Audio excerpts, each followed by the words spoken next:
जीवन आणि त्याच्याबद्दल असलेली अंतर्दृष्टी. पहिले तर प्रश्न असा आहे की जीवनाची बाह्यदृष्टी आपल्याला आहे. अंतर्दृष्टी हा नंतरचा भाग आहे. जीवन जगण्यासाठीची असलेली बाह्यदृष्टी. बाह्यदृष्टी म्हणजे काय? भौतिक जग. आणि अंतर्दृष्टी म्हणजे अभौतिक जग. अभौतिक असं आहे की जे कुठल्याच साधन सामुग्रीने ट्रॅक केलं जाऊ शकत, त्याला भौतिक जगाचे नियम लागू होत नाही. मग या ठिकाणी सद्गुरू काय सांगताय की तुमची जी बाह्यदृष्टी आहे ती सखोल आहे का? पहिली समजा तुम्हाला जर आजारी पडला तर नेमकी तुमचं दुखतंय कुठे हे तरी कळतं का?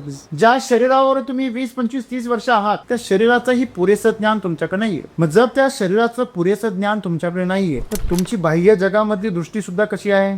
उथळ आहे. दृष्टी म्हणजे दिसल्यानंतर त्याविषयी जो अर्थ निर्माण केला जातो त्याला म्हणायचं दृष्टी. आणि म्हणून सद्गुरू आज आम्हाला म्हणतात जीवनाबद्दल तुमची जी दृष्टी आहे ती सखोल असली पाहिजे.